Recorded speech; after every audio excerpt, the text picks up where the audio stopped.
போட்டித் தேர்வு மாணவர்கள் அனைவருக்கும் வணக்கம். இன்றைய வகுப்பு பார்த்தீங்கன்னா பண்பு பெயர் புணர்ச்சி. ஆல்ரெடி புணர்ச்சியில் நம்ம 2 பகுதிகள் பார்த்துருக்கோம். அதை பார்க்காதவங்க அதை பார்த்துட்டு இது பாருங்கள். அப்போ தான் இந்த பண்பு பெயர் புணர்ச்சி உங்களுக்கு முழுமையாக புரியும். இந்த பண்பு பெயர் புணர்ச்சி பார்த்தீங்கன்னா ஒரு மிகவும் முக்கியமான விதி. இதுள்ள ஒரு 8 விதிகள் அடங்கும். இந்த பண்பு பெயர் புணர்ச்சிக்குள்ளே ஒரு 8 விதிகள் அடங்கும். ஸோ அந்த 8 விதிகள் என்ன, அதை எப்படி எளிமையாக புரிஞ்சுக்கிறதுன்னு உங்களுக்கு சொல்லி கொடுத்துட்டு பல்வேறு வினாக்கள் இருக்குது, நம்ம அதை ஒர்க் அவுட் பண்ணி பார்க்கலாம். ஸோ இந்த வகுப்போட உங்களுக்கு பண்பு பெயர் புணர்ச்சியில் எந்த ஒரு டவுட்டுமே இருக்கக்கூடாது, நம்ம டீட்டெயில்டாக முழுமையாக பார்த்துலாம். சரியா? சரி, அது என்ன பண்பு பெயர் புணர்ச்சி நான் எக்ஸ்பிளைன் பண்ணிடுறேன், நம்ம உள்ளே எழுதிக்கலாம். சரியா? இப்போ எடுத்துக்காட்டுக்கு பார்த்தீங்கன்னா நம்ம குற்றியலுகர புணர்ச்சி படித்தோம். நிலைமொழியாக ஒரு குற்றியலுகரம் வந்தால் அது குற்றியலுகர புணர்ச்சின்னு சொன்னோம்ல. அப்போ நிலைமொழியாக ஒரு பண்பு பெயர் வந்தால் அது பண்பு பெயர் புணர்ச்சி. எது பண்பு பெயர்னு ஒரு கேள்வி வருது இல்லை? நிறம், அளவு, சுவை, வடிவம், இதில் ஏதாச்சும் ஒன்று குறித்து அது பண்பு. சரியா?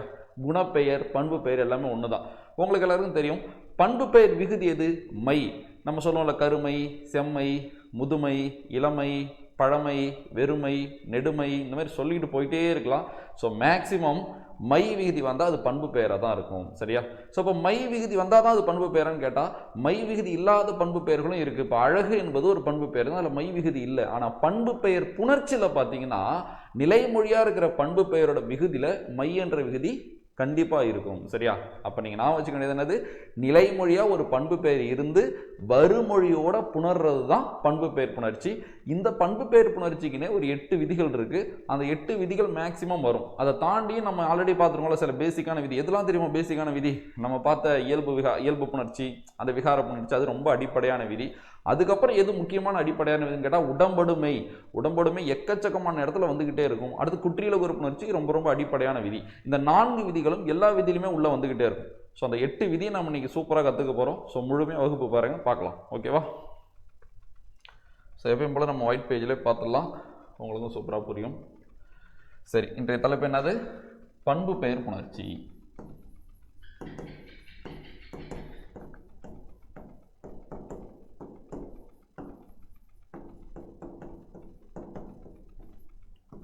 டாபிக் ஓகேவா?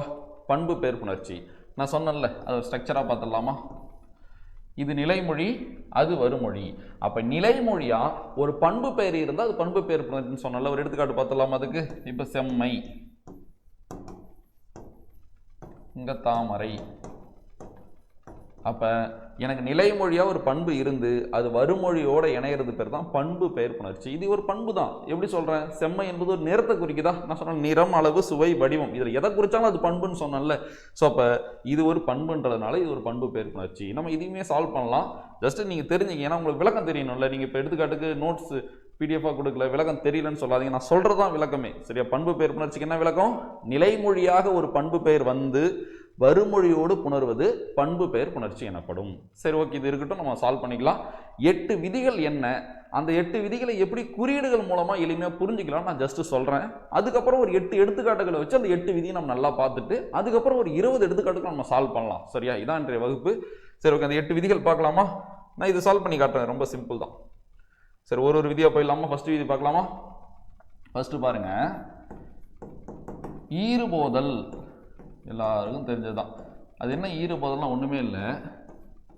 திரும்ப சொல்கிறேன், நம்ம பக்கமாக எழுதி படிக்கிறதோட இந்த மாதிரி குறியீடாக படித்தா சூப்பராக புரியும். சரியா? குறியீடுகளை நம்ம மூளையால் ஈஸியாக நான் வச்சுக்க முடியும். பாருங்கள், இந்த இடம் இது போகிறது பேர் தான் ஈறுபோதல். கிளியராக தெரியுதா? நிலைமொழியின் இறுதி எழுத்தை தூக்குற விதி பேர் தான் ஈறுபோதல். நம்ம பேச்சு வழக்கில் படிச்சுக்கலாம். அடுத்து போயிடலாமா? மேக்சிமம் என்ன போவோம்? மை நீங்கன்னு உங்களுக்கே தெரியும். அடுத்து போயிடலாமா? அடுத்தது பார்த்தீங்கன்னா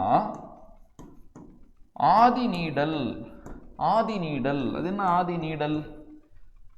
இங்க இருக்குல்ல, இந்த இடத்துல இருக்கிற ஒரு குறில் நெடிலாக மாறுவது ஆதி நீடல். சரியா? நிலைமொழியின் முதலெழுத்து குறிலா இருக்கும். எனக்கு அந்த குறில் தேவையில்லை, எனக்கு நெடில் தேவைன்னா அதை நெடிலா மாத்திக்கலாம். எந்த விதியின் அடிப்படையில்? ஆதி நீடல் விதிகள் அடிப்படையில். இதுலேயும் சில கண்டிஷன் இருக்கு. இப்போ எடுத்துக்காட்டு என்ன கண்டிஷன் வச்சுங்களேன். இப்போ எனக்கு ஆ இருக்குன்னு வச்சுங்களேன்.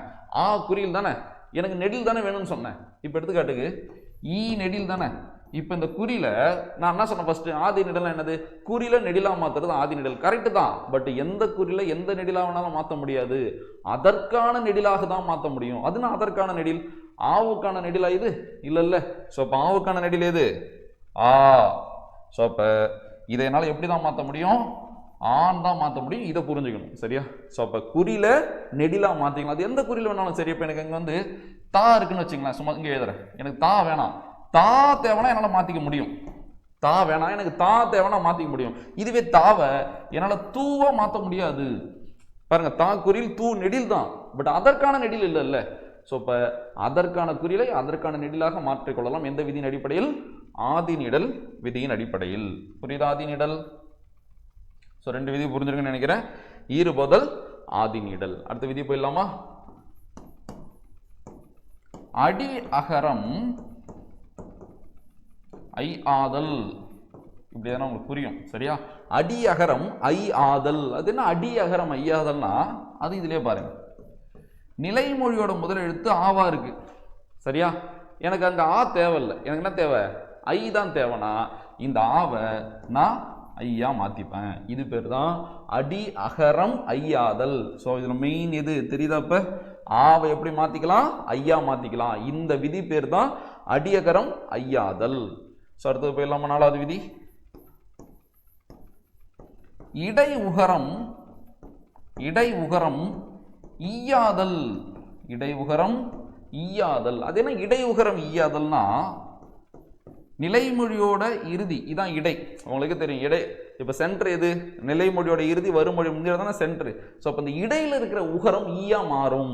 இந்த இடையில இருக்கிற உகரம் எப்படி மாறும்? ஈயா மாறும். அப்போ பாருங்க, நீங்க இந்த மாதிரி படித்தாலும் சரி, இதுக்கான விளக்கத்தை எழுதி படித்தாலும் சரி புரியாது. இந்த குறியீடுகள் உங்களுக்கு எளிமையாக புரிய வைக்கும். சரியா? அப்போ எந்த இடத்துல இருக்கிற ஈயா மாறுதுன்னு உங்களுக்கு கிளியரா தெரியுதா? அப்போ நீங்களே ஸ்டேட்மெண்ட்டை கிரியேட் பண்ணலாமா? நிலைமொழியின் இறுதியில் உள்ள உகரம் இகரமாக மாறுவது இடை உகரம் ஈயாதல்.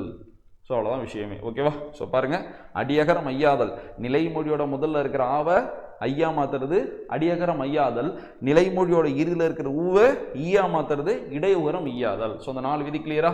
ஸோ இறுதியில் இருக்கிற எழுத்து போகிறது ஈறுபோதல், முதல்ல இருக்கிற குறியில் நெடிலா மாறுது ஆதிநீடல், இது அடியகரம் ஐயாதல், இது இடையுகரம் ஈயாதல். ஸோ 4 விதி முடிச்சாச்சு. இன்னும் ஒரு 4 விதி இருக்கு, பார்க்கலாம்.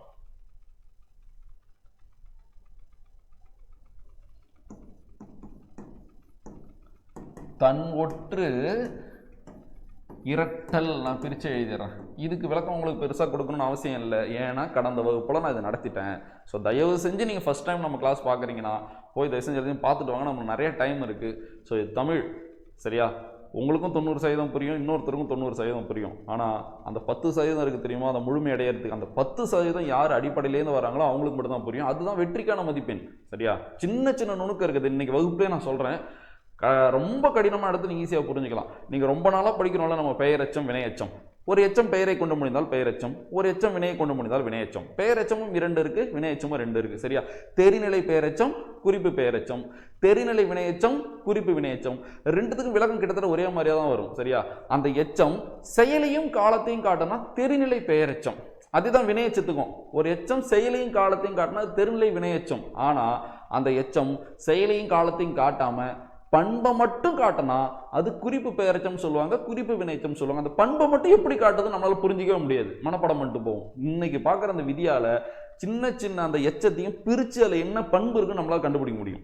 நான் லாஸ்ட்டில் சொல்கிறேன். சரியா? ஸோ அதனால் எல்லாருமே சின்ன சின்ன அடிப்படையை கற்றுக்கிட்டு வந்தால் தான் நம்மளால் மிகப்பெரிய உயரத்தை அடைய முடியும். ஸோ தயவு செஞ்சு அந்த வகுப்புகளை பார்த்துட்டு வாங்க. ஓகேவா? ஸோ இப்போ தன்னொற்று இரட்டல் ஆல்ரெடி நடத்திட்டேன். என்ன ஒரு எடுத்துக்காட்டு பார்க்கலாமா? சோறு ப்ளஸ் பானை. இங்கே இது பண்பு பெயரில் வரும். நான் உங்களுக்கு எடுத்துக்காட்ட சொல்கிறேன். தன்னொற்று இரட்டல்னா என்னன்னு தெரியுமே. நிலைமொழியோட இறுதியில் டூ ரூ வந்தால் இட்டு இரு போட்டுக்கலாம். அதுதானே தன்னொற்று இரட்டல். தன்னோட ஒற்று இரட்டம், டூவோட ஒற்று இட்டு, ரூவோட ஒற்று இரு. ஸோ அதான் தன்னொற்று இரட்டல். ஸோ அப்போ சோறு எப்படி மாறும்? சோற்றுன்னு மாறுமா? சோற்று ப்ளஸ் பானைன்னு வருமா? அடுத்தது வல்லினம் மிகுமா? ஸோ மிகுந்து சோற்றுப்பானைன்னு வந்துடும். ஸோ இப்போ தன்னோட ஒற்று இங்கே இரட்டி இருக்கு பாருங்க, இது பேர் தான் தன் ஒற்று இரட்டல். ஸோ டீட்டெயில்டாக போன வகுப்பில் ஒரு 10-15 எடுத்துக்காட்டு இதுக்கு நான் எழுதி போட்டிருக்கேன். டூ தனியாக, ரூ தனியாக. இந்த டூ ரூ வரப்ப என்னென்ன குட்டியில் வரும்னு கூட நம்ம பார்த்தோம். நெடில் தொடர், உயிர் தொடர். ஓகேவா? அடுத்த விதி போயிடலாமா? அடுத்த 6. ஸோ தனிக்குறில் முன் ஒற்று. இதுக்கும் ஒருத்தவங்க கமான டவுட் கேட்டிருந்தாங்க. ரொம்ப எளிமை தான். தன்னொற்று இரட்டல் வேற, தனிக்குறில் முன் ஒற்று வேற. சரியா? இதுதான் தன்னொற்று இரட்டல். தனிக்குறில் முன் ஒற்றுனா அந்த கண்ணாடி தான். சரியா? நம்ம தனி விதியாக பார்ப்போம். அது ரொம்ப கஷ்டம் கிடையாது. ஸோ நல்லா நான் வச்சுங்க. இது தன்னொற்று இரட்டல். ஸோ தனிக்குறில் ஒற்று இப்படி இருக்கும். இதான் தனிக்குறில் முன் ஒற்று உயிர் வரின் இரட்டும் சொல்லுவாங்க. எவ்வளவு டிஃபரெண்ட் இருக்கு பாருங்க. டூ ரூ வந்தா இரட்டிக்கிறது தன்னொற்று இரட்டல், இது தனிக்குறில் முன் ஒற்று உயிர் வரின் இரட்டும். ஓகேவா? சரி, அடுத்த ஆறாவது விதி போயிடலாமா? அடுத்த ஆறாவது விதி பார்த்தீங்கன்னா முன் நின்ற மெய்திரிதல். முன் நின்ற மெய்திரிதல்.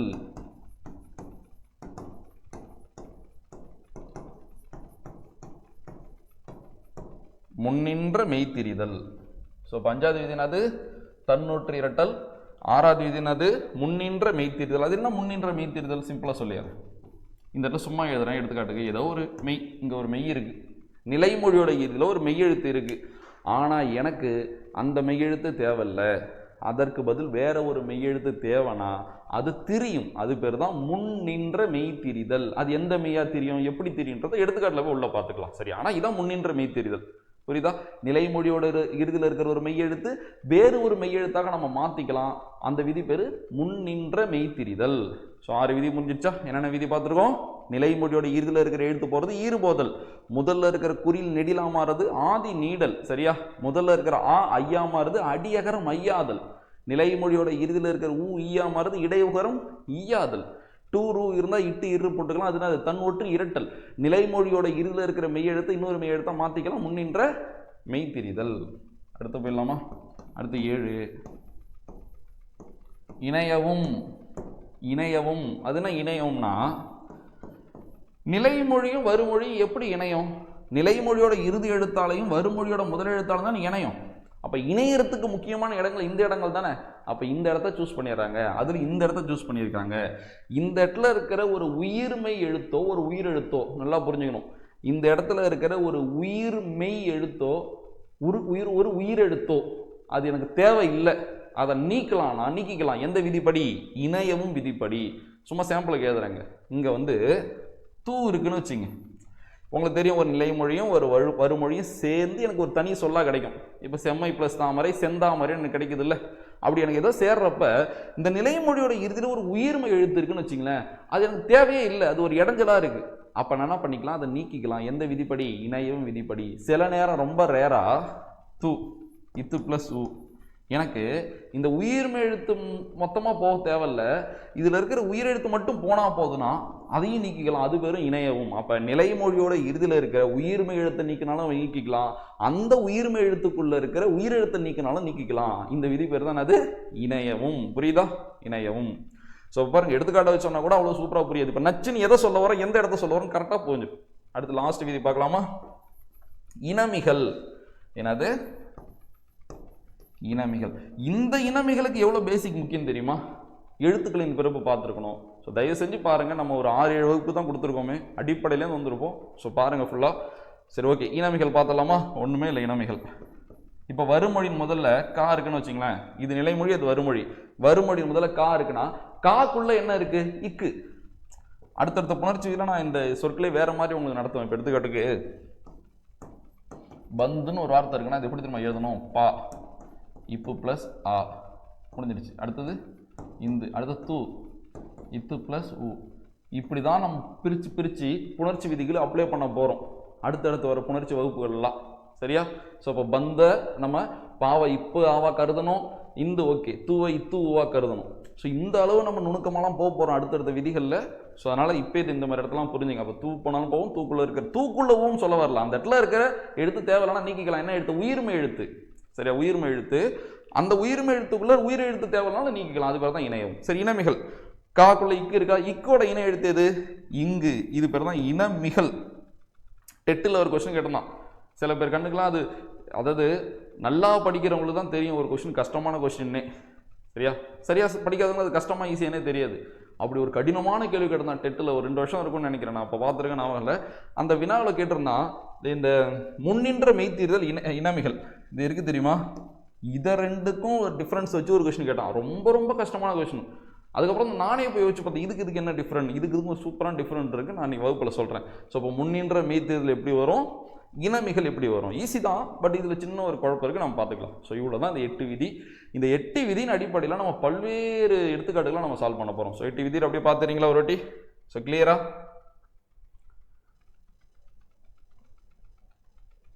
பாருங்க, ஈறுபோதல். சரியா? ஆதி நீடல். அடுத்து அடியகரம் ஐயாதல், இடையுகரம் ஈயாதல், தன்னொற்று இரட்டல் உங்களுக்கு தெரியும், முன்னின்ற மெய்திரிதல், இணையவும் இனமிகள். ஸோ இதுக்கப்புறம் நம்ம ஒரு 8 எடுத்துக்காட்டுகள் நான் தனியாக எடுத்து வச்சிருக்கேன். அந்த 8 எடுத்துக்காட்டுகளில் இந்த 8 விதியும் நம்ம வந்து நல்லா டீப்பாக பார்த்துடலாம். அதுக்கப்புறம் உள்ளே போய் நம்ம சால்வ் பண்ண வேண்டியதான். அதனால் ஃபஸ்ட்டு ஒரு 8 விதி டீட்டெயில்டாக கவனிங்க, அதுக்கப்புறம் நம்ம அழகாக சால்வ் பண்ணிட்டு போயிட்டே இருக்கலாம்.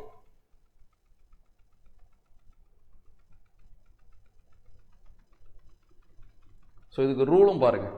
எல்லாருமே நன்னூலில் இருக்க விதி படிப்பாங்க, தப்பு கிடையாது. விதியை படிக்கிறதுக்கு முன்னாடி, அந்த விதியை மனப்பாடம் பண்ணுறதுக்கு முன்னாடி அந்த விதியை புரிஞ்சுக்கணும். புரிஞ்சுக்கிட்டா இது நீங்கள் மனப்பாடம் பண்ண தேவையில்லை. இப்போ பாருங்கள், நான் சொன்ன விதியெல்லாம் அதில் இருக்குமா இருக்காதா பாருங்கள். ஈறுபோதல், இடையுகரம் ஈயாதல், ஆர்டர் மாதிரி இருக்குது. இதே ஆர்டரில் படிக்கணும்னு என்ன அவசியம் நீங்கள் யோசிச்சு பாருங்கள். இதே ஆர்டரில் படிக்கணும்னு என்ன அவசியம்? நான் ஏன் ஆர்டரை மாற்றி படித்தேன்? எனக்கு அது எளிமையாக இருக்குது. ஈறு போதல், ஆதி நீடல், இடையுகரம் ஈயாதல், அடியகரம் ஐயாதல், தன்னொற்று இரட்டல், முன்னின்ற மெய்திரிதல், இணையவும் இனமிகள். எனக்கு உச்சரிப்பு ஈஸியாக இருக்குது. ஏதோ ஒரு அடிப்படையில் நான் அதை ஈஸியாக நான் வச்சுக்கிறேன். அதனால் எனக்கு எதுவுமே நம்ம வச்சுக்க வேண்டியதான். சரியா? இதே ஆர்டரில் மனப்பாடமான அவசியம் இல்லை. பட் நம்ம சொன்ன 8 விதி இதில் இருக்கும் பாருங்களேன். ஈறுபோதல், இடையுகரம் ஈயாதல், அப்படி நீங்கள் அப்படியே மைண்டில் ஓட்டிங்க. இதை பார்க்கும்போது நம்ம இப்போ என்ன பார்த்தோம்ன்றது ரிவிஷன் பண்ணிங்க. ஆதி நீடல், அடியகரம் ஐயாதல், தன்னொற்று இரட்டல், முன்னின்ற மெய்திரிதல், இனமிகள், இணையவும், பண்பிற்கு இயல்பே. ஸோ சரியா? அப்போ பண்பிற்கு இயல்பேன்னு அது. ஸோ அப்போ பண்பு பெயர்ப்புணர்ச்சிக்கு இயல்பான விதிகள்னு அர்த்தம் இதெல்லாம். சரியா? ஸோ நன்னூல் 100 ரூபாய் 136. சரி, அந்த 8 எடுத்துக்காட்டுகள் சொன்னல, அப்படியே ஒன்று ஒன்றா பார்க்கலாமா? வெண்மை ப்ளஸ் பட்டு. நான் தான் சொன்னேன்ல, இப்போ எனக்கு இது என்னவா வரணும்னு நான் சொல்லிடுறேன். உங்களுக்கு சம்மையும் கொடுத்துறேன், ஆன்சரையும் கொடுத்துறேன். நம்ம எப்படி சால்வ் பண்ணணுன்றதை மட்டும்தான் இந்த வகுப்பில் நம்ம பார்க்க போகிறோம். சரியா? அப்போ வெண்மை ப்ளஸ் பட்டு, எனக்கு என்ன ஆன்சர் வரணும்? வெண்பட்டுன்னு வரணும். இதுதான் ஆன்சர். ஆன்சரை சொல்லிட்டேன். அப்போ எப்படி சால்வ் பண்ணலாம்? ரொம்ப ஈஸி. நிலைமொழியோட இறுதியில் இருக்கிற எழுத்தை தூக்குறதுக்கு பேர் ஈறு போதலா. அப்போ எனக்கு என்ன ஆன்சர் கிடைக்கும்? வெண்பட்டு. முடிஞ்சிருச்சு. இதுதான் ஈறுபோதல். இது ரொம்ப எளிமை தானே. அடுத்தது பாருங்க, முதுமை பிளஸ் ஊர். அடுத்து என்னது? முதுமை பிளஸ் ஊர். ஸோ பாருங்க, ஆல்ரெடி இருக்கு. ஈறுபோதல் மை போயிடுச்சு. ஸோ அப்போ இதில் நம்ம என்ன விதியை கற்றுக்க போகிறோம்னா, ஆதி நீடல் என்ன நம்ம கிளியராக கற்றுக்கலாம். ஸோ இப்போ ஈறுபோதல் விதிப்படி இது போயிடுச்சு, மை போயிடுச்சு. ஸோ அடுத்து அப்படியே ஒன்று இறக்கலாமா? ஸோ அடுத்து எனக்கு என்னன்னு இருக்கு? முது ப்ளஸ் ஊர். அடுத்து என்ன வருது? முது ப்ளஸ் ஊர். சரி, ஓகே. எனக்கு முதுமை ப்ளஸ் ஊர் என்னவா ஆன்சர் மாறணும் இப்போ எழுதிடுறேன். மூதூர்னு வரும். மூதூர். நான் தான் சொல்லிட்டேனே. ஸோ இதுதான் மாறணும். ஸோ அதுக்கு என்ன பண்ணணுமோ நம்ம பண்ணலாம். ஸோ அப்போ குறியில் நெடிலாம் மாற்றிக்கலாமா? மூதுன்னு வருதா? மூதுன்னு வருதா? நான் சொன்னல, அதற்கான குறியில் அதற்கான நெடிலா மாறுது பாருங்க. இது பேர் தான் ஆதி நீடல். ஸோ நம்மளை எப்படி வேணா வினாக்கள் கேட்பான். நம்ம அடிப்படையில் ஸ்ட்ராங்காக இருந்தோம், அவ்வளோதான். கண்டிப்பாக இதை வச்சு கூட ஏமாற்ற வாய்ப்பு இருக்குது. சரியா? முதல்ல எழுத்து மாறி இருக்கும், ஆனால் அது ஆதி நீடலா இல்லையா நம்மளுக்கு கிளியராக தெரியணும். இது பேர் தான் ஆதி நீடல். அப்படியே ஊரை கீழே இறக்கலாமா? நீங்களே சொல்லுங்க பார்ப்போம். இப்போ இது குற்றியல் உறுப்புணர்ச்சியா இல்லையா? குற்றியல் உறுப்புணர்ச்சி. தனி நெடிலை அடுத்த ஒரு குற்றியல் உகரம், நெடில் தொடர் குற்றியல் உகரமா? இது ஒரு நெடில் தொடர் குற்றியல் உகரம், உயிர் எழுத்து இருக்கு. அப்ப என்ன ரெண்டு விதி? உயிர்வரின் உட்குரல் மெய்விட்டு ஓடும், உடல் மேல் உயிர் வந்து ஒன்றுவது இயல்பே. ஸோ அப்படியே அந்த ரெண்டு விதி அப்ளை பண்ணிடலாமா? உயிர்வரின் உட்குரல் மெய்விட்டு ஓடும். சரியா? உயிரை கண்டு இந்த மெய்யை விட்டு இந்த உட்குரல் ஓடிடுச்சு. அடுத்தது இந்த இத்தி எது கூட போய் சேரும்? ஊ கூட போய் சேரும். சேர்ந்து மூ எப்படி? அப்போ இந்த தூ எப்படி தூண் மாறுச்சுன்னு தெரியுதா? பாருங்க, முதுமையில் இருக்கிற அந்த தூ எப்படி தூண் மாறுது. ஸோ இதான் கான்செப்ட். ஸோ அப்போ முதுமை பிளஸ் ஊர் மூதூரா மாற என்னென்ன விதிகள் பயன்படுத்தியிருக்கோம் பாருங்க. ஈறுபோதல், ஆதி நீடல், குற்றியல் உகரப்புணர்ச்சி. ஸோ இவ்வளோதான். அடுத்து போயிடலாமா? ஸோ ரெண்டு விஷயம் நம்ம தெரிஞ்சுக்கிட்டோம். ஈறுபோதல் என்ன, ஆதி நீடல்னா என்ன. அடுத்து போயிடலாமா? அடுத்தது பசுமை பிளஸ் தார். நான் ஆன்சர் எழுதிடுறேன். பைந்தார். இதுதான் ஆன்சர். அப்போ எனக்கு பசுமை பிளஸ் தாரை பைந்தாரா மாற்றணும். அதுக்கு என்னென்ன விதிகள் வரும்னு நம்ம பார்க்கலாம். பாருங்க, ஃபர்ஸ்ட் விதி பாருங்க. ஈறுபோதல் மை போயிடுச்சா? அப்படி கீழே இறக்குறேன். பசு பிளஸ் தார், பசு பிளஸ் தார். எனக்கு இங்கே பா இருக்கு, அங்கே பை இருக்கு. பா இருக்கு, அங்கே பை இருக்கு. அப்போ என்ன விதி வரும்? அடி அகரம் ஐயாதல். கிளியராக கவனிங்களேன். இப்போ கூட்டலாவா? ஆவணம் எப்படி மாற்றிக்கலாம்? ஐயா மாற்றிக்கலாம். சொல்லியிருக்கனா இல்லையா? ஸோ முதல்ல இருக்கிற ஆவ ஐயா மாத்திர விதிக்கு பேர் என்னது? அடி அகரம் ஐயாதல். அடி அகரம் ஐயாதல். சரியா? அப்போ இப்போ ப்ளஸ் ஐ என்னென்ன வரும்? பைன்னு வந்துடும். ஸோ அப்போ பசு எனக்கு எப்படி மாறிடும்? பைசுன்னு மாறிடும். அப்போ பைசு ப்ளஸ் தார். சரி, இங்கே பைசு ப்ளஸ் தார் இருக்கு, அங்கே பைந்தார் இருக்கு. அப்போ எனக்கு இங்கே இருக்கிற சூ தேவையில்லை. ஒருவேளை இங்கே உயிரெழுத்து வருமொழியின் முதல்ல உயிரெழுத்து இருந்திருந்தா கூட இந்த சூக்குள்ள இருக்கிற ஊவை நீக்கி ஏதோ ஒன்று பண்ணலாம். பட் இப்போ இங்கே உயிர்மை எழுத்து இருக்கு. இந்த சூ எனக்கு என்ன பண்ணுறதுன்னு தெரியல. அப்போ நான் சொன்னேன்ல, ஸோ இந்த இடத்துல இருக்கிற எழுத்தை நம்ம நீக்கணும்னா நீக்கிக்கலாம். என்ன விதிப்படி? இணையவும் விதிப்படி. ஸோ அப்போ இணையவும் விதிப்படி நான் சூவை நீக்கிறேன். அப்போ எனக்கு என்ன வருது? பை ப்ளஸ் தார். பை ப்ளஸ் தார். அடுத்து என்ன விதி?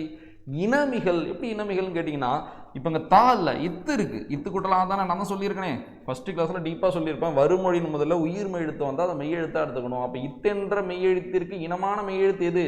இந்து. சரியா? ஸோ அப்போ பை ப்ளஸ் தார் எனக்கு என்ன வரும்? பைந்தார். ஸோ அப்போ பசுமை ப்ளஸ் தார் பைந்தாரா மாற என்னென்ன விதிகள்னு பாருங்கள். ஈறுபோதல், அடியகரம் ஐயாதல், இணையவும் இனமிகள். ஸோ அப்போ இப்படி கூட கேட்கலாம்ல கொஸ்டின். விதிகள் கொடுத்துட்டு இந்த விதிகளின் வரிசைப்படி புணரும் சொல்லுது. 4 சொல்லா கொடுத்துருவோம். அந்த சொல்ல பிரித்து விதி அப்ளை பண்ணி பார்த்து நம்ம ஆன்சர் எடுக்கிற மாதிரி இருக்கும். சரியா? இப்போ எவ்வளோ முக்கியம்னு பார்த்துங்க.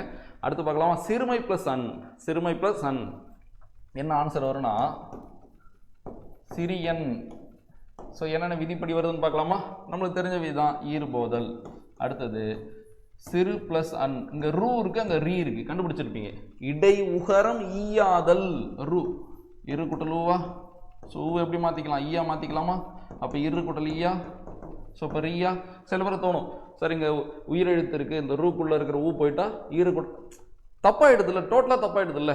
ஸோ உயிர்வர் உக்குரல் மெய் விட்டு ஓடுந்துல நீங்கள் வரும் யோசிக்கலாம். இது குற்றிலுகரான கிடையாது, இது முற்றிலுகரம். ஏன்னா தனி குறில் இருக்குது. குற்றிலுகரமாக இருந்தாலும் சரி, முற்றிலுகரமாக இருந்தாலும் சரி, உயிர்வர் உக்குரல் மெய் விட்டு ஓடும், உடல் மேல் உயிர் வந்து ஒன்றதில் இப்போ பயன்படுத்தலாம் நம்ம பார்த்துருக்கோம்.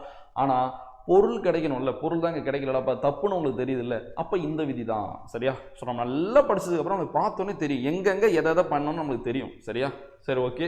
இப்போ ஒருத்தவங்க சமைக்கிறவங்களுக்கு தெரியும்ல, 5 பேர் இருந்தால் எவ்வளோ சமைக்கணும், 10 பேர் இருந்தால் எவ்வளோ சமைக்கணும், அது போல தான் இதுவும். நீங்கள் நல்லா புணர்ச்சி விதி பாருங்களேன், எங்கெங்கெல்லாம் உங்களுக்கு குழப்பம் இருக்குது அது ரொம்ப எளிமையாக தீர்ந்துடும். ஸோ இந்த இடத்துல இடையுகரம் ஈயாதல் தான், ரூ ரீயா தான் மாறுது. சரியா? ஸோ இப்போ அடுத்தது பார்க்கலாமா? பாருங்க, இப்போ இந்த ரீயை நான் பிரிக்கிறேன். இரு குட்டல் இ உடம்படுமையா இல்லையா? நீங்களே பாருங்க. நிலைமொழி இறுதிலையும் உயிரெழுத்து, வருமொழி முதலையும் உயிரெழுத்து. இவ்வாறு உயிரெழுத்துக்கள் வந்தால் ஓசைகள் ஒன்றுபடாமல் தனித்து நிற்கும். இவற்றை உடன்படுத்த வருமையே உடம்படுமை. தமிழ் எதுலாம் உடம்படுமை? ஈ இவ்வு உடம்படுமை. ஏன் ஈ இவ்வு உடம்படுமை கூட நான் சொல்லி கொடுத்துருக்கேன் புணர்ச்சி வகுப்புல. ஸோ பாருங்க பார்க்காதவங்க. ஸோ இப்போ இந்த இடத்துல எந்த உடம்படுமை வரும் முடிவு பண்றது எந்த எழுத்து? நிலைமொழியின் இறுதியில் இருக்கிற உயிரெழுத்து. நிலைமொழியோட இறுதியில் அங்கே என்ன இருக்கு? ஈ இருக்கு. அப்போ இ ஐ வந்தா ஈ தானே வரும். அதை தவிர்த்து மற்றது வந்தால் இவ்வு வரும். ஏ வந்தால் ரெண்டுமே வரும், நம்ம பார்த்துருக்கோமா? ஸோ அப்போ என்ன வரும்? ஈ வரும். ஸோ அப்போ ஈ கூட்டல் ஆ யா. அப்போ என்ன கிடைச்சிரும்? சிறியன். அப்போ சிறுமை கூட்டலன் சிறியன். என்னென்ன விதிப்படி? ஈறுபோதல் மை போயிடுச்சு, இடையுகரம் ஈயாதல், அடுத்து உடம்படுமை புணர்ச்சி. சரியா? ஸோ கிளியரா? ஸோ 4 விதி பார்த்துட்டோம். ஈறுபோதல் என்னன்னு தெரியும் உங்களுக்கு. இப்போ ஆதி நிடல் என்னன்னு தெரியும், அடியகரம் ஐயாதல் என்னன்னு தெரியும், இடையுகரம் ஈயாதல் என்னன்னு தெரியும். சரியா? அடுத்து 5 சிறுமை பிளஸ் ஊர். நான் ஆன்சரை எழுதிடுறேன். இங்கே சிற்றூர் எப்பயும் போல ஆன்சரை எழுதிடுறேன். சிற்றூர் நீங்கள் தான் சொல்லணும் என்னென்ன விதின்னு. ஸோ என்னது? ஈறுபோதல் மை போயிடுச்சா? அடுத்து சிறு பிளஸ் ஊரா. இங்கே நீங்கள் இடையுகரம் ஈயாதலை மாற்ற முடியுமா? மாற்ற முடியாது. எங்கெங்கே என்னென்ன தேவை அந்த விதியை நம்ம மாற்ற வேண்டியதான். ஸோ அப்போ நம்ம தான் பார்த்துருக்கோமே, தன் ஒற்று இரட்டல். சரியா? 2 ரூ இருந்தால் ஒற்றை இரட்டைச்சிக்கலாம் நான் சொல்லியிருக்கேன்னா. ஸோ அப்போ சிறு எப்படி மாறிடும்? சிற்று. சிற்று பிளஸ் ஊர்னு வருமா? இப்போ இது குற்றியல் உகர புணர்ச்சியா மாறிடும். சரியா? ரூ இரு குட்டலுவா. ஸோ உயிர்வரின் உக்குரல் மெய்விட்டு ஓடும். உயிர்வரின் உக்குரல் மெய்விட்டு ஓடும். அடுத்து இரு குட்டலுவோ ரூ. நம்மளுக்கு என்ன வரும்? சிற்றூர். கிடைச்சிருந்தா இல்லையா? அப்படியே நான் எழுதிட்டேன். இப்போ சில பேர் நல்லா கவனிச்சவங்களுக்கு டவுட் வரும். சார் நீங்கள் சொன்னீங்க தன்னொற்று இரட்டல்னாலே அது நெடில் தொடர் உயிர் தொடர் குற்றிலுகரத்து தான் வரும். ஒரு நெடில் தொடர் குற்றிலுகரமும் ஒரு உயிர் தொடர் குற்றிலுகரமும் இருக்கும். அதில் 2 ரூ இருக்கும். இப்போ இட்டு இரு போட்டுக்கலாம். காடு காட்டுன்னு மாறிச்சு, அப்போ அது ஒரு நெடில் தொடர். சரியா? சோறு சோற்றுன்னு மாறிடுச்சு, சோறு என்பது ஒரு நெடில் தொடர். கிணறு கிணற்றுன்னு மாறிச்சு, அது ஒரு உயிர் தொடர். ஆனால் இங்கே பார்த்தீங்கன்னா இந்த சிறு என்பது குற்றிலுகரமே இல்லையே, இது ஒரு முற்றிலுகரம் தான் நீங்கள் கேட்கலாம். ஸோ கண்டிப்பாக இது முற்றிலுகரம் தான். ஸோ அப்போ நம்ம என்னென்ன விதிலாம் படிக்கிறோமோ பொது விதியாக அதுக்கு சிறப்பு விதிகளும் இருக்குது. சரியா? ஸோ அப்போ நான் சொன்னது தான் கரெக்டு. நெடில் தொடரும் உயிர் தொடர் குற்றிலுகரம் மட்டும்தான் குற்றிலுகரத்தில் வரும். மீதி 4 வகை குற்றிலுகரம் தன்னூற்று இரட்டல் வராது. இது போல் சில விதிவிலக்கா சில முற்றிலுகரத்துலையும் இந்த தன்னூற்று இரட்டல் வரும். சரியா?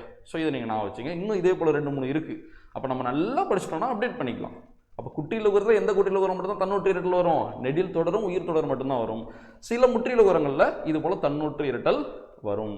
ஆனால் அது ஒன்று குற்றியலுகரமாவோ இல்லை முற்றிலுகரமாவோ தான் இருக்கும். ஏன்னா √2 வந்துட்டாலே குற்றிலுகரம் முற்றிலுகரம் வாய்ப்பு இருக்குது. அதுக்கு முன்னாடி ஒரு தனி குறியில் தான் தெரியுமே, வல்லின உகரம் தன் ஓசையில் குறைந்து ஒலிக்கும், அதுதான் குற்றிலுகரம். ஆனால் அந்த வல்லின உகரமும் தனி குறிலை அடுத்து வரும்பொழுது தன் ஓசையில் முழுமையாக ஒலிக்கும், அதுவும் முற்றிலுகரம் நம்ம பார்த்துருக்கோம்ல. ஸோ அந்த கான்செப்ட் தான். ஸோ புரியுதா? அடுத்து போயிடலாமா? செம்மை பிளஸ் கால். செங்கால் நாராயண் நம்ம பாட்டு கேள்விப்பட்டிருக்கோம்ல, சத்தியமுத்த புலவர். அப்போ செம்மை பிளஸ் கால் செங்கால். கரெக்டாக இருக்கு. செங்கால். அப்போ இந்த செங்கால்ன்றது எப்படி வருதுதான் நம்ம பார்க்க போகிறோம். ஈர்போதல் மை போயிடுமா? செம் பிளஸ் கால். செம் பிளஸ் கால். சரி, அடுத்து என்ன நடக்கும்? இந்த இடம் தான் ரொம்ப ரொம்ப ரொம்ப ரொம்ப முக்கியமானது. நான் அப்போ சொன்னல, இனமிகளுக்கும் முன்னின்ற மெய்தீதலுக்கும் மிகப்பெரிய வித்தியாசம் இருக்குன்னு. அதை நான் இப்போ உங்களுக்கு சொல்கிறேன். அப்படியே பார்க்குறீங்களா? இங்கே வாங்க. பை ப்ளஸ் தார். இங்கேயும் பை இருக்குது, இங்கேயும் பை இருக்குது, இங்கேயும் தார் இருக்குது, இங்கேயும் தார் இருக்குது. அப்போ தாக்குள்ள இருக்க இத்தோட எழுத்து இந்து, இது பேருது இனமிகள். சரியா? ஆனால் இங்கேயும் கிட்டத்தட்ட இனமிகள் தான். ஆனால் இந்த இனமிகளை முன்னின்ற மெய்தீர்தல்னு சொல்லுவாங்க. ஏன்னா ஆல்ரெடி இங்கே ஒரு மெய் எழுத்து இருக்குல்ல. சரியா? ஆனால் இங்கே பை ப்ளஸ் தாரில் இங்கே எந்த ஒரு மெய்யெழுத்தும் இல்லை பாருங்க. அப்போ நிலைமொழியின் இறுதியில் எந்த ஒரு மெய்யெழுத்தும் ஆல்ரெடி இல்லாமல் அங்கே ஒரு இனமிகள் நடந்தால் தான் அது இனமிகள். நிலைமொழியோட இறுதியில் ஆல்ரெடி ஒரு மெய்யெழுத்து இருந்து இனமிகள் நடக்குதுன்னா அது பேர் இனமிகள்னு சொல்லாமல் முன்னின்ற மெய்தீரிதல்னு சொல்லணும். அப்போ முன்னின்ற மெய்தீரிதல் ரெண்டு வகையில் நடக்கும். இது போயிட்டு ஒரு இன எழுத்து வந்தாலும் வரும், இல்லை இது போயிட்டு எனக்கு என்ன எழுத்து வேணாலும் நம்ம அதை மாற்றிக்கலாம். அது நம்ம போக போக பார்க்கலாம். அப்போ இங்கே கா இருக்கா? இக்கு ப்ளஸ் ஆவா? நீங்களே சொல்லுங்கள். இக்கோட இன எழுத்து எது? இங்கு. அப்போ நான் இம்மை தூக்கிட்டாங்க, இங்கு போட போகிறேன். செங்கால் ஆன்சர் கிடச்சிருச்சு. அப்போ இங்கேயும் நான் தாக்குள்ள இத்தோட எழுத்து இந்த போட்டேன், இங்கேயும் நான் காக்குள்ள இக்கோட எழுத்து இங்கே போட்டேன். ஆனால் ஆல்ரெடி அங்கே ஒரு மெய்யெழுத்து இல்லாதனால அது போய் இனமிகள்னு சொன்னேன். ஆல்ரெடி இங்கே ஒரு மெய்யெழுத்து இருக்கிறதுனால அந்த மெய்யெழுத்து போயிட்டு இன்னொரு மெய்யெழுத்து வர்றதுனால இது பேர் நான் முன் நின்ற மெய்தீரிதல்னு சொல்கிறேன். ஸோ டிஃப்ரென்ஸ் புரியுதா? கிளியரா? அடுத்த விதி போயிடலாமா? அடுத்த எடுத்துக்காட்டு பாருங்க. பசுமை பிளஸ் கண். பசுமை பிளஸ் கண் என்ன வரும்? பைங்கண். இருபது மை போயிடுமா? அடுத்து என்ன வரும்?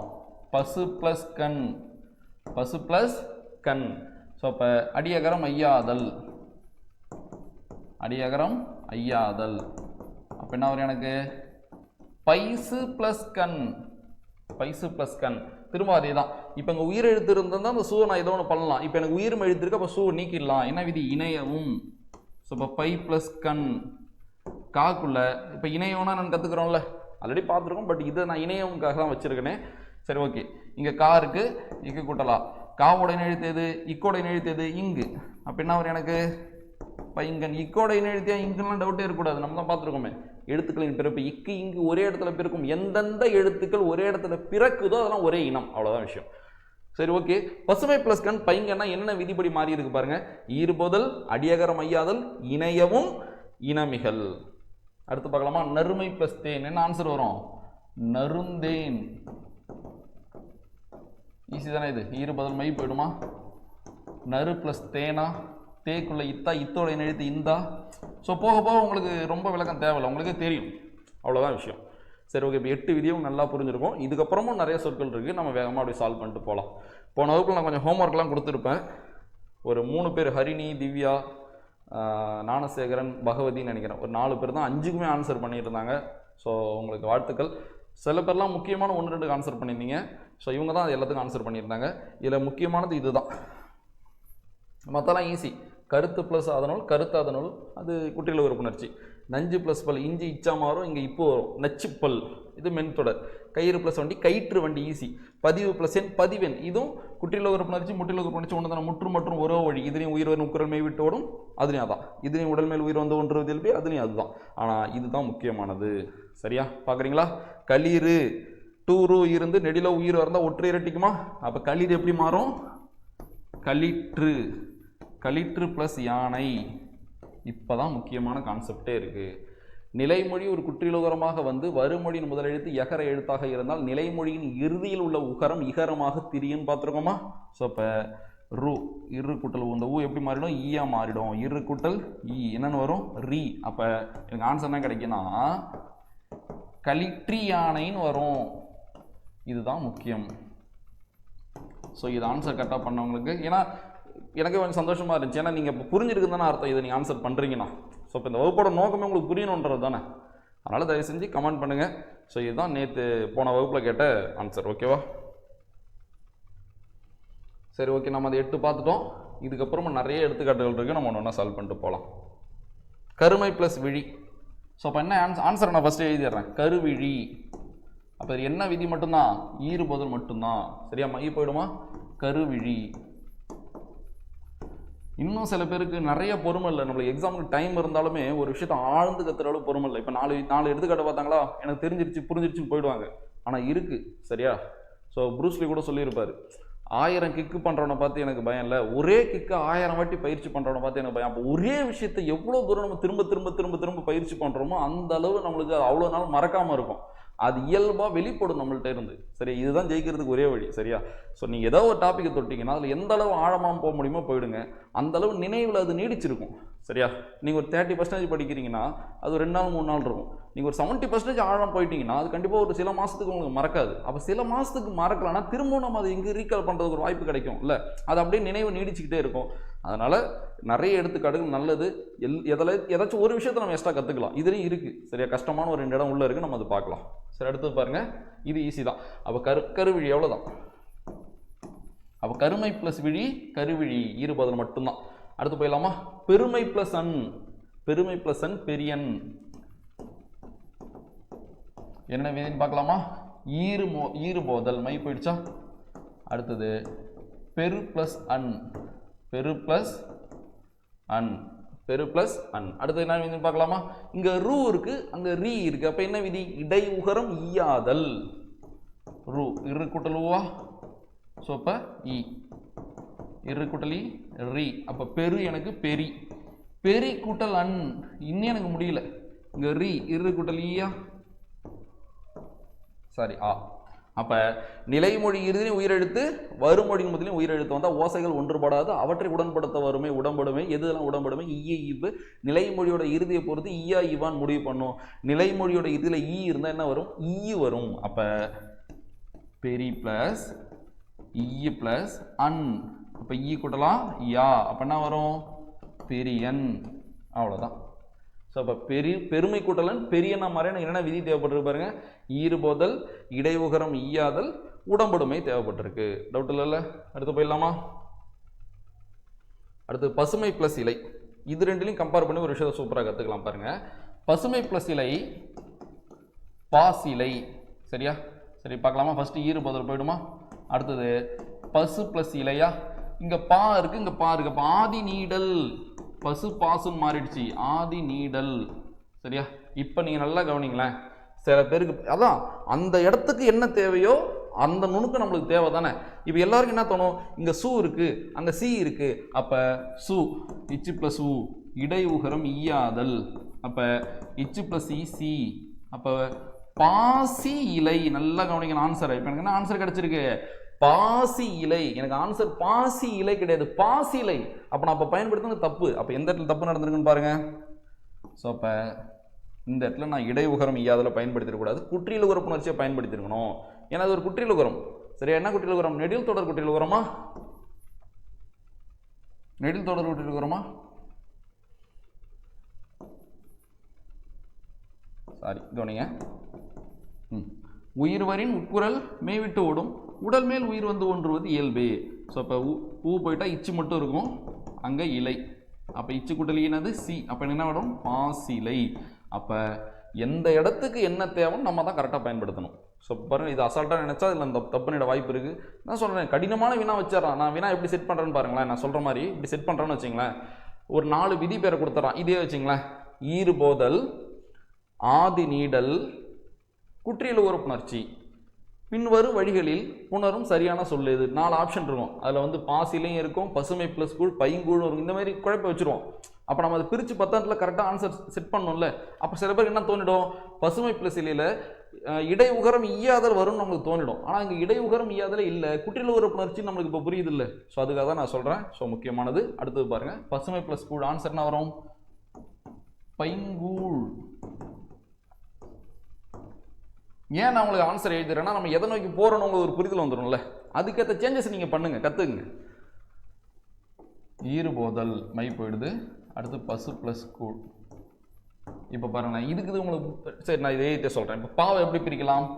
இப்போ கூட்டல் ஆ, அங்கே பை இருக்குது, அப்போ அடியகரம் ஐயாதல், அப்போ இப்போ கூட்டலை பை, பைசு ப்ளஸ் கூழ். அப்போ நல்லா கவனிங்க, அங்கே பா பையா மாறிச்சு, இங்கே பா பாவா மாறிச்சு, மாற்றம் அடையுது. ஆனால் எது ஆதி நீடல் எது அடியகரம் ஐயாதல்னு இப்போ உங்களுக்கு ஒரு தெளிவு வந்துருச்சா? இது ஆதி நீடல், இது அடியகரம் ஐயாதல். இப்போ என்ன விதின்னு உங்களுக்கே தெரியும், இணையவும். இப்போ எனக்கு அந்த சூ தேவையில்லை, அப்போ பசு பைசு ப்ளஸ் கூழ் பைங்கூழ். பைங்கூழ்ன்ற ஆன்சர் அந்த சூவே இல்லை பாருங்க, அப்போ எனக்கு தேவையில்லை, அப்போ இணையவும். அடுத்து பை ப்ளஸ் கூழ். கூ, கூக்குள்ள இக்கு இருக்கா? சரியா, கூக்குள்ள இக்கு தானே இருக்கு, இக்கோட இணை எழுத்து எது? சரியா, கூ. ஸோ இப்போ இக்கோட இணை எழுத்து இங்கு, அப்போ என்ன வரும் நம்மளுக்கு? பைங்கூழ். இது இனமிகளா முன்னின்ற மெய் தெரியுதுலா? இனமிகள். அடுத்த வாரத்தை போயிடலாமா? இன்னைக்கு நான் சில எடுத்துக்காட்டுலாம் உங்களுக்கு ஹோம்ஒர்க் கொடுக்குறேன், நீங்கள் கமெண்ட் பண்ணுங்க. சிறுமை பிளஸ் ஓடை என்ன ஆன்சர் வரும்? சிற்றோடை. சிறுமை பிளஸ் ஓடை சிற்றோடை. ஈறுபோதல் மை போயிடும்.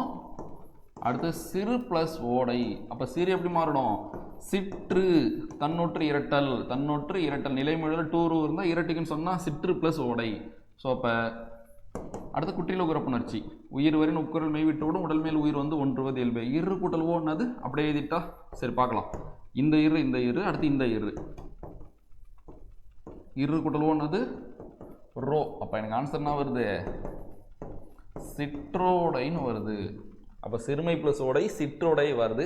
அப்போ அதுக்கு என்னென்ன விதி பயன்படுத்தியிருக்கும் பாருங்க, ஈறுபோதல், தன்னொற்று இரட்டல், குற்றியல் உகரப்புணர்ச்சி. அடுத்தது செம்மை ப்ளஸ் ஆம்பல். செம்மை ப்ளஸ் ஆம்பல் இது ரொம்ப ரொம்ப முக்கியமானது. சேதாம்பல்னு வரும். இது ஒரு சூப்பரான எடுத்துக்காட்டு. இதில் கொஞ்சம் டிஃப்ரெண்டான ஒரு விஷயம் வரும், கவனிக்கிறீங்களா? ஈறுபோதல் மை போயிடுச்சா? அப்போ அடுத்தது செம் ப்ளஸ் ஆம்பல். செம் ப்ளஸ் ஆம்பல். அடுத்தது குறிலாம் நெடிலா மாத்துறேன், சேவா மாறுதுல, சேம் ப்ளஸ் ஆம்பல். இப்போ கவனிங்க, இங்கே மெய் எழுத்து இருக்குது, இங்கே உயிர் எழுத்து இருக்குது, இம்மாவும் சேர்த்தா என்ன கிடைக்கும்? சேமாம்பல்னு வருது. இப்போ தப்புன்னு தெரியுதா எனக்கு? அப்போ அது எனக்கு தப்பு, அது வராது. அப்போ இந்தும் முன்னின்ற மெய் தெரிதல் தான். இங்கே இருக்கிற இம்மு மட்டும் எனக்கு இத்தா மாறிட்டா எனக்கு மா தேவையில்ல, தா தானே தேவை, எனக்கு தா தானே தேவை. அப்போ இந்த இம்மை நான் இத்தா திரிக்கிறேன், இது பேரும் முன்னின்ற மெய் தெரிதல் தான். சரியா, நான் சொன்ன ஒரு மெய் எழுத்து எனக்கு தேவையில்லை, அதுக்கு பேர் வேற ஒரு மெய் எழுத்து தேவைன்னா நம்ம மாற்றிக்கலாம். இது பேர் முன்னின்ற மெய் தெரிதல்.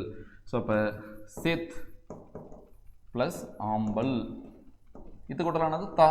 எனக்கு ஆன்சர் கிடச்சிருச்சு, சேதாம்பல். சேதாம்பல் புரியுதா? சேதாம்பல். அப்போ செம்மை கூட்டல் ஆம்பல் சேதாம்பலா மாறுது. என்னென்ன விதின்னு பாருங்க. ஈறுபோதல் மை போயிடுச்சு, ஆதி நிடல் சேவா மாறிடுச்சு, இம்மு இத்தா மாறினது முன்னின்ற மெய்த்திரிதல். அடுத்து உடல் மேல் உயிர் வந்து ஒன்றுவது இயல்பு. ஒரு உடல் மேலே உயிர் வந்து சேர்றது இயல்பான விஷயம் தானே.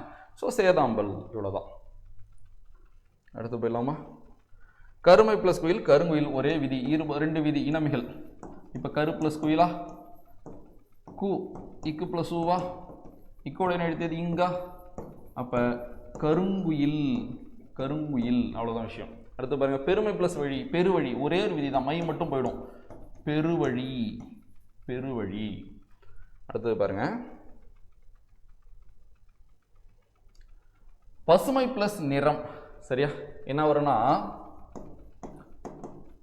பை நிறம்னு வரும். என்ன வரும்? பை நிறம். ஈறுபோதல் மை போயிடுதா?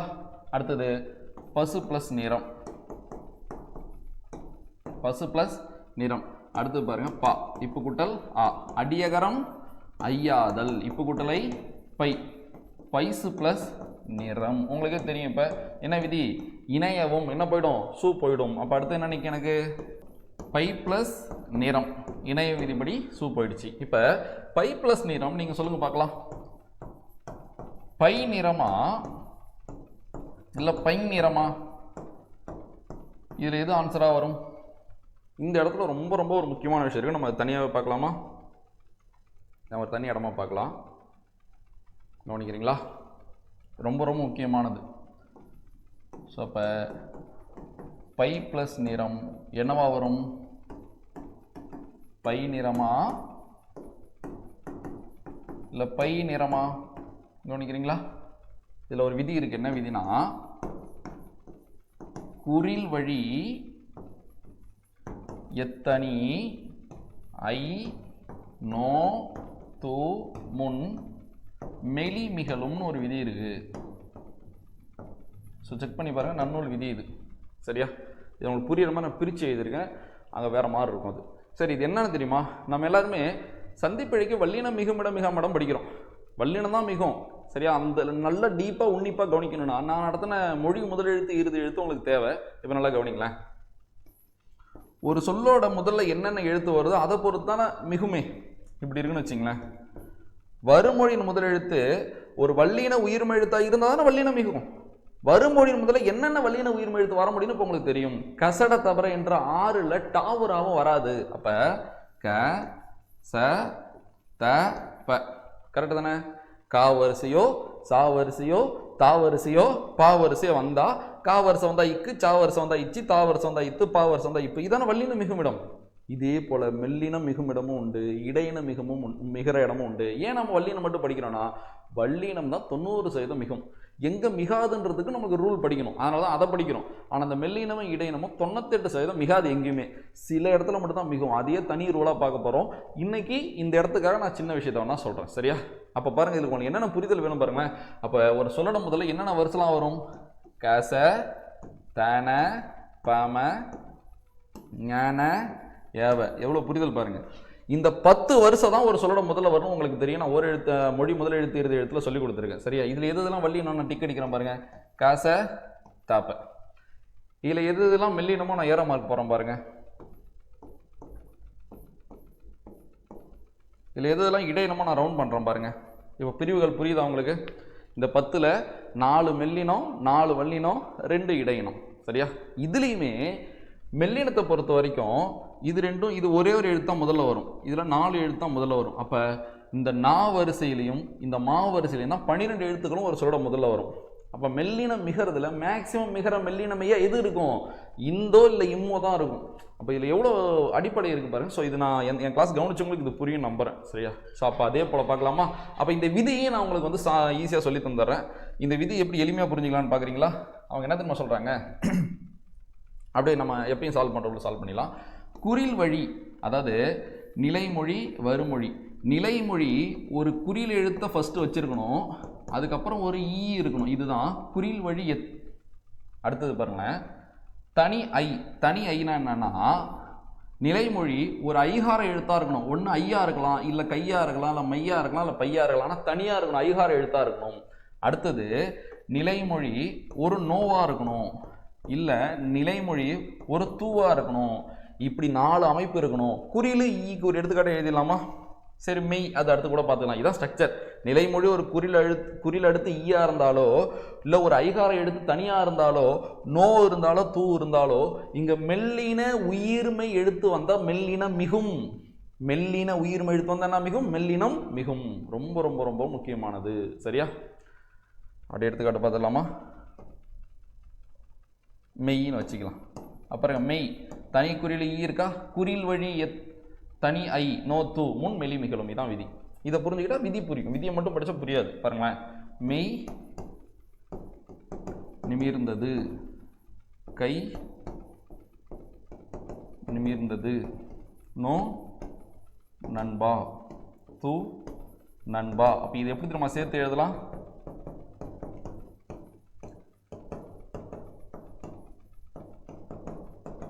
இந்த இடத்துல மெல்லினம் வரும். சரியா? இங்கே எப்படி நம்ம சேர்த்துடலாம்? இந்த இடத்துலையும் மெல்லினம் வரும். அடுத்து இங்கே எப்படி நம்ம சேர்த்து எழுதலாம்?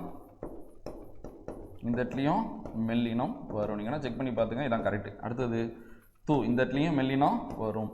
அப்போ மெல்லினம் 98% மிகாது, சில 2% மிகும். அது எங்கெங்கன்றது நான் தனி விதியாகவும் நடத்துகிறேன். பட் இன்னைக்கு இது தேவை, இன்னைக்கு இதை நான் வச்சிங்க. சரியா? இப்போ இவ்வளோ விஷயம் இருக்குது. இப்போ நீங்களே பாருங்கள், மெய் மயக்கம்னு ஒரு டாபிக் இருக்குல்ல, மெய் மயக்கம்னு கொடுத்துருக்கானா 11th புக்கில், இல்லை மெய் மயக்கம்னு கொடுத்துருக்கானா 11th புக்கில் போய் செக் பண்ணி பாருங்களேன். ஏன் இப்போ இங்கே இம்மை போகிறான்னு புரியுதா? நான் இப்போ தானே சொன்னேன். ஸோ இப்போ தனி குறில் எடுத்து ஈ வந்து இங்கே மெல்லினம் வந்தால் மெல்லினம் மிகுன்னு சொன்னோன்னா அந்த விதியின் அடிப்படையில் தான் மெய் மயக்கத்தில் இம்மை வரும். மெய் ஞானம் இஞ்சி வந்துருக்கும், போய் செக் பண்ணுங்கள். ஏன் இஞ்சி வந்துச்சு? இந்த விதி அடிப்படையில் தான். சரியா? அப்போ விதியை நம்மளால் கண்டிப்பாக ஒரு கட்டத்தில் ஃபுல்லாக புரிஞ்சிக்க முடியும். ஸோ அதனால் நீங்கள் வருத்தப்படவே தேவையில்ல. ஸோ இப்போ மெய் ப்ளஸ் மயக்கம் மெய் மயக்கம். ஓகேவா? சரி, உங்களுக்கு புரிய நினைக்கிறேன். இப்போ நீங்கள் சொல்லுங்கள், பை ப்ளஸ் என்ன வரும்? பை நிறமா பை நிறமா? இந்த வரும்ல, தனியாக ஐகார எழுத்து வந்து நான் வருஷம் வந்தால் இந்த வரும். அப்போ பை நிறம் பை நிறம். இவ்வளோதான் விஷயம். அடுத்து போயிடலாமா?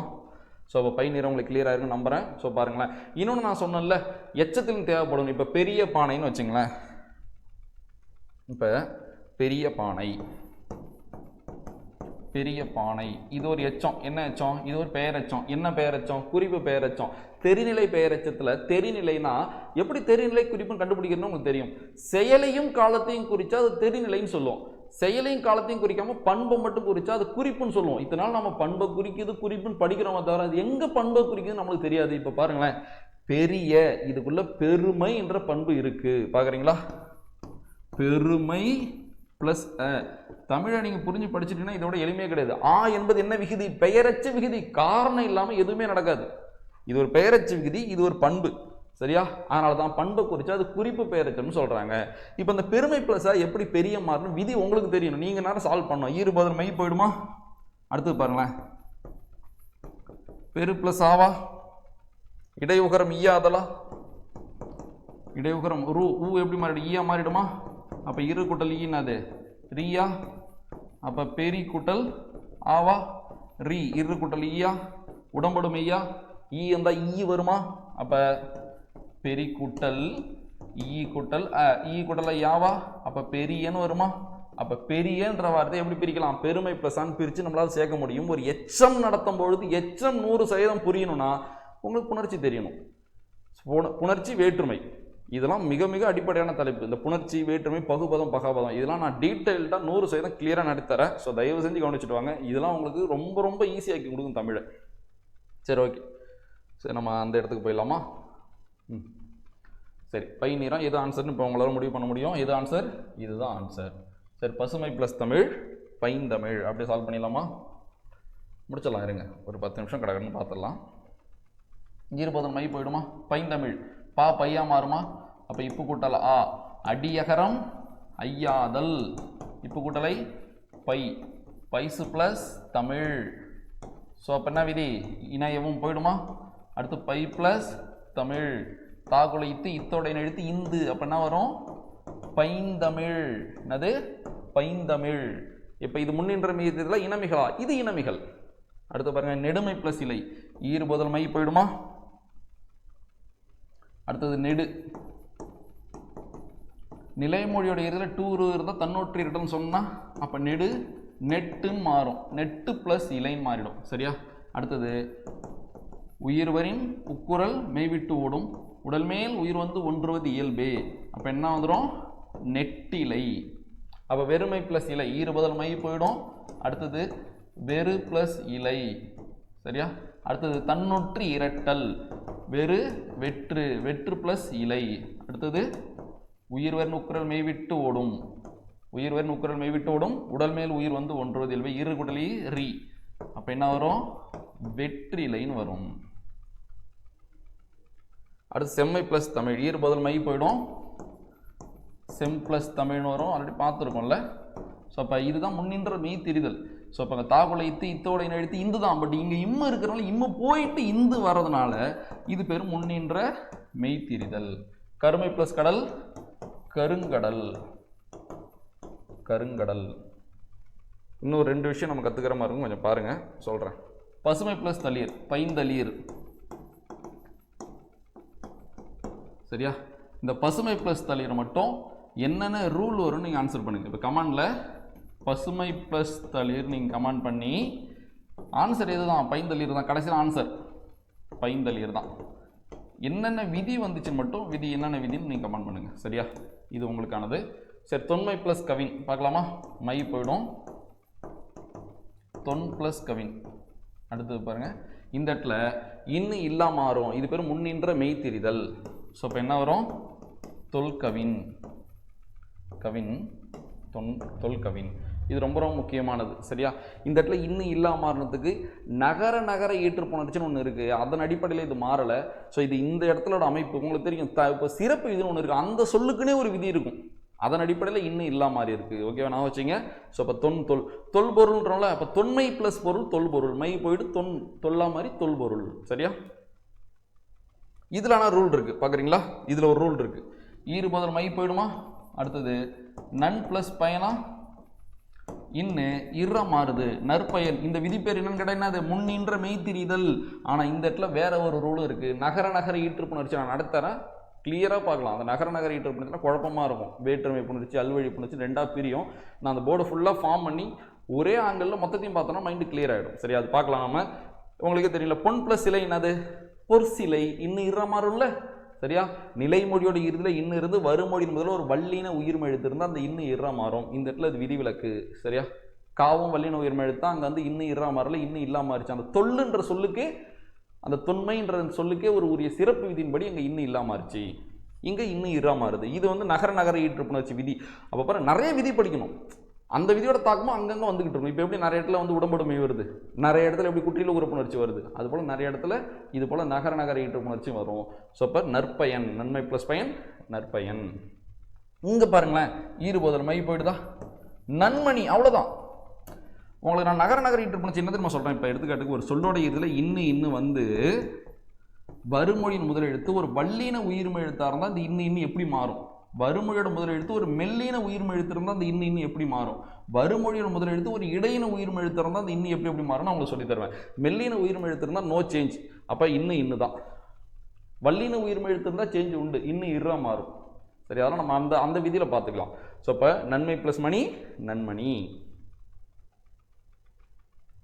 பசுமை ப்ளஸ் அடை, இதுவும் உங்களுக்கான பயிற்சி வினா. ஆன்சரும் சொல்லிடுறேன். பாஸ் அடை, அன்றைக்கி கூட நான் குரூப்பில் கேட்டிருந்தேன், வாட்ஸ்அப் குரூப்பில் ஒரு சும்மா ஒரு போல் மாதிரி போட்டிருந்தேன் இந்த கொஷின் தான். அப்போ பசுமை ப்ளஸ் அடை பாஸ் அடையாக மாறணும், என்னென்ன விதின்னு நீங்கள் கமெண்ட் பண்ணுங்கள். அடுத்து கருமை ப்ளஸ் பருவம், இது முக்கியமானது. இதில் ஏதோ ஒரு சின்ன ஒரு விஷயத்தை கற்றுக்கலாம். கவனிக்கிறீங்களா, ஈறு பதில் மை போயிடுதா. இது ஆன்சர் நான் எழுதுகிறேன். ஃபஸ்ட்டு கார் பருவம்னு வரும். எப்படி மாறுதுன்னு பார்க்கலாமா. கார் பருவம்னு வரும். சரி, மை போயிடுது. கரு ப்ளஸ் பருவம். அடுத்தது பாருங்க, ஆதி நீடல் காரு ப்ளஸ் பருவம். இப்போ நான் என்ன பண்ண போறேன்னா அந்த ரூவை பிரிக்க போகிறேன். ரூவை எப்படி பிரிக்கலாம், இரு ப்ளஸ் ஒன் பிரிக்கலாமா. சரியா, இங்கே என்ன இருக்குது பருவம் இருக்கா, இந்த இடத்த மட்டும் கவனிங்க. இணையவும் சொன்னல, இணையவும்னா நிலைமொழியோட இறுதியில் இருக்கிற உயிர்மை எழுத்தும் போகும், சில நேரம் அதில் அதுக்குள்ளே இருக்கிற உயிரெழுத்து மட்டும் போகும்னு சொன்னல, இந்த இடத்துல உயிரெழுத்து மட்டும் போயிடும். ஸோ ஊ போயிடும். அப்போ என்ன நிற்கும், கார் ப்ளஸ் பருவம். சரியா, ஆன்சர் என்ன வரும் எனக்கு, வல்லின மிகுந்து கார் பருவம்னு வரும். இவ்வளோதான் விஷயம். அப்போ இதில் என்ன கற்றுக்கிட்டோன்னு தெரியும். இது நான் ஆரம்பத்தில் உங்களுக்கு சொன்னேன். முதுமை ப்ளஸ் உரை, ஈறு பதில் மை போயிடும், மூவா மாறும், மூது ப்ளஸ் உரைன்னு வரும். சொத்து இத்து கூட்டல் ஊ, இத்து கூட்டல் ஊ தூ, அப்போ மூதுரை. அவ்வளோதான். ஸோ இதுதான் நம்ம இன்றைக்கி பார்த்த பண்பு பெயர் புணர்ச்சி.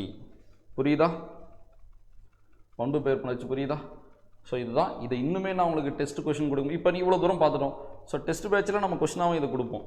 நீங்களும் நாளைக்கு இதோட தாண்டி எக்ஸ்ட்ரா ஒரு விஷயத்தையும் பார்ப்பீங்க. அப்போ அதை எக்ஸ்ட்ரா கற்றுக்கிட்டே இருக்கணும். அந்த கற்றலுக்கு இல்லையே இல்லை. இதான் என்றைக்குமே நீங்கள் ஒரு வகுப்பு கவனிக்கிறப்ப இது இதோட முடிஞ்சிருச்சுன்னு மட்டும் நினைக்காதீங்க. அது அப்போ தான் ஸ்டார்ட் ஆகுதுன்னு நினச்சிங்க. சரியா, இன்னும் நம்ம அதில் நிறைய கற்றுக்கிட்டே இருக்கணும். அப்போ அதான இன்பம். சரியா, ஸோ பண்பு பெயர் புணர்ச்சி உங்களுக்கு புரிஞ்சிருக்கும் நம்புறேன். ஒரு ரிவிஷன் பண்ணிடலாமா. நிலைமொழியாக ஒரு பண்பு பெயர் இருந்து வருமொழியோட புணர்ச்சி தான் பண்பு பெயர் புணர்ச்சின்னு நம்ம சொல்லுவோம். இதில் ஒரு 8 விதிகள் இருக்குது. ஈறு போதல், ஆதி நீடல், அடியகரம் ஐயாதல், இடையுகரம் ஈயாதல், தன்னொற்று இரட்டல், முன்னின்ற மெய் திரிதல், இணையவும் இனமிகள். நிலைமொழியோட இறுதி எழுத்து நீங்கிறது பேர் ஈறுபோதல். முதல்ல இருக்கிற குறில் நெடிலா மாறுறது ஆதி நீடல், முதல்ல இருக்கிற ஆ ஐயா மாறுறது அடியகரம் ஐயாதல், இறுதியில் இருக்கிற ஊ ஈயா மாறுறது இடையுகரம் ஈயாதல், டூரு இட்டு இறா மாறுது தன்னொற்று இரட்டல், முன்னாடி இருக்கிற ஒரு மெய்யெழுத்து வேற ஒரு மெய்யெழுத்தா மாறுது முன்னின்ற மெய் திரிதல். அது இனமிகள் கூட எப்படிலாம் வரும்னு அது இன்னும் கிளியராக சொன்னேன். அந்த இடத்துல எந்த மெய்யுமே இல்லாமல் ஒரு இனமிகள் வந்தால் அது இனமிகள். ஆல்ரெடி ஒரு மெய் இருந்து இனமிகள் வருதுன்னா ஸோ அது பேர் என்னது, முன்னின்ற மெய்த்திரிதல். இணையவும்னா நிலைமொழியோட இறுதியில் இருக்கிற ஒரு உயிர்மை எழுத்தோ ரொம்ப ரேராக ஒரு உயிரெழுத்தோ போகிறது தான் இணையவும். இனமிகள் உங்களுக்கு தெரியும். இப்போ செம்மை ப்ளஸ் தாமரை செந்தாமரை, அது வேணா சைடில் பார்த்துடலாமா. செம்மை ப்ளஸ் தாமரை, 20 மை போயிடுமா? ஸோ அப்போ செம் ப்ளஸ் தாமரையா? ஸோ அப்போ தா இத்து இத்தோட எழுத்து இந்து, பட் இது இனமிகளாம் முன்னின்ற மெய் தெரிதலா? இது முன்னின்ற மெய் தெரிதல். ஸோ தொடர்ந்து நம்ம வகுப்புகளை கவனிங்க. இது போல் தமிழ் வகுப்புகள் நான் உங்களுக்கு முழு பாடத்திட்டமும் நான் கொண்டு போகிறேன். ஸோ இலவசமாக நம்ம எல்லா வகுப்புகளும் பார்க்கலாம். ஸோ நம்ம சேனலை சப்ஸ்கிரைப் பண்ணிக்கோங்க. நம்ம அடுத்த வகுப்பில் சந்திக்கலாம். அடுத்து புணர்ச்சி தான் தொடர போது. புணர்ச்சியில் நம்ம இன்னும் பல்வேறு வகுப்புகள் பார்க்க போகிறோம். சரி, நன்றி.